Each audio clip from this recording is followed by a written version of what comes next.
Hey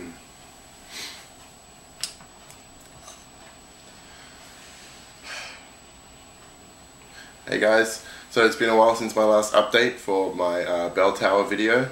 I've done a lot of work since then, and I'm actually almost finished with the piece. I've just got basically the painting left to do, and I can actually add a few of the details. I can actually glue pieces on after I finish painting it, so I'm going to do a few more details today and do some painting, but let me give you a tour of the product so far.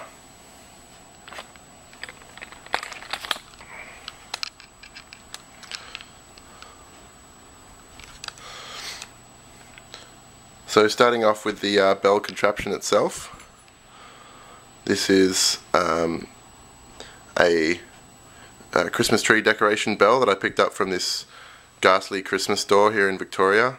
They had various sizes, all for between $5 and $10 or so. I got a middle-sized one and worked well. I used a bit of DAS to secure the little ringer in there, and so that sort of sticks out the bottom, as you can see. And then I used some gears which I picked up from a clock repairman. I asked him if he had any gears, little pieces to sell, and he was nice enough to just give them to me. So a few varying sizes there, which I arranged in a particular way to sort of glue them onto each other. And then these bits of strips on the outsides are really just for show. They don't actually serve any structural support. All the gluing is just on those gears themselves. So I just stuck those little bits on the outside to make it look like there's actually little working pistons and whatnot. And then on the top gear, I had like a double strip of balsa wood with the rope sandwiched between them. That's all PVA glued together. And then I had a crossbar that I glued on underneath two little strips of balsa as well. And that's sort of the winching point, or I don't know what you call it, the pulley point. And then the rope here, that's just a bit of thick bit of twine which I had a roll of and just cut a length off, and it's been coated with PVA, so it's actually quite firm, and that's been painted up. And once it's glued on, I'll straighten that out, and it will make a bit more sense. So that's the bell contraption that's going to sit up in the top part of the tower there, and I'll put that down for now. And you can have a look at each level. I've finally glued all these parts together. Previously I had the roof separate from everything else. It took me a while. I also changed these little support struts here into big stone ones. But as you can see, hang on the inside, that's all balsa, which you might have seen parts of the roof of before. I post pictures on my Facebook page as I was going along. All the shingling's just bits of cardboard, and these are going to be painted up like metal trimmings. That's all cardboard as well. Made a little cardboard cap, and these are just made out of sticks of foam that I've carved into the rock texture. Glued them straight to the balsa frame.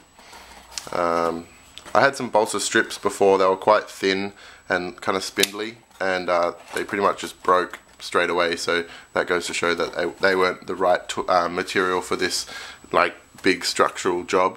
So I changed that up. I also got the broken piece here. That's just carved that up. And then I've got the building, which I've started painting the earth, started painting the walls themselves. Still got lots of these wooden detailing to paint up. Oops, let's not squash my little space marine over there. I've still got to paint the insides of each room as well.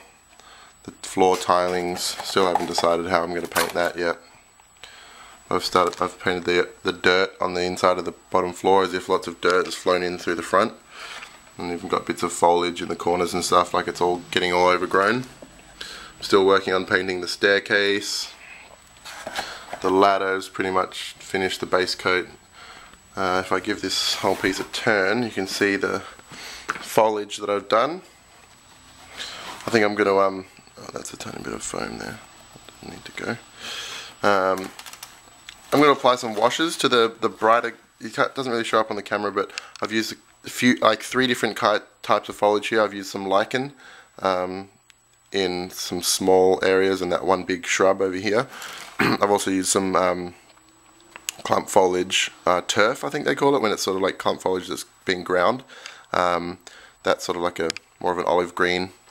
And I've also used like GW static grass, which sort of is a little bit too bright. I wanted this, you know, all to be a bit dark and quite sinister and scary looking. So I'm probably going to apply some brown washes to the bright green static grass, and that should dull it down a little bit. And probably on some of the patches of the clump foliage too, just to break up the monotone colours of that material. So that's where I'm at so far. Painted all that up. Still getting there.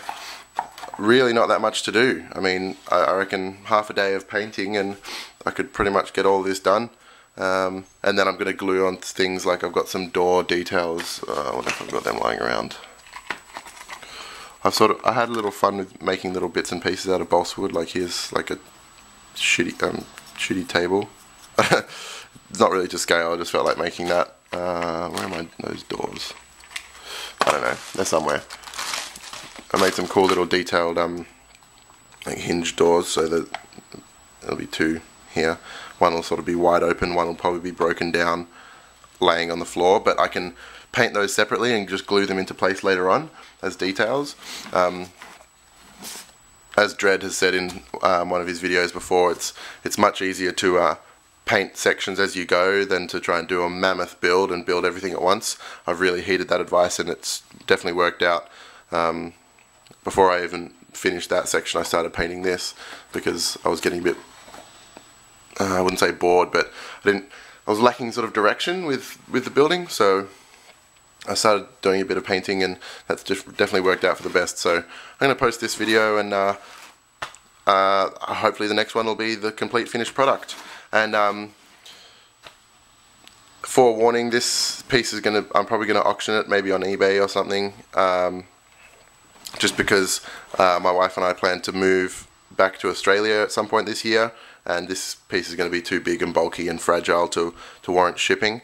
I might make another one further down the track when I get back home to Australia, but this one hopefully should go to a good home. But the amount of time and effort I put into it, I wouldn't mind getting a good price for it. So stay tuned for the final product, guys, and I hope you're enjoying this series.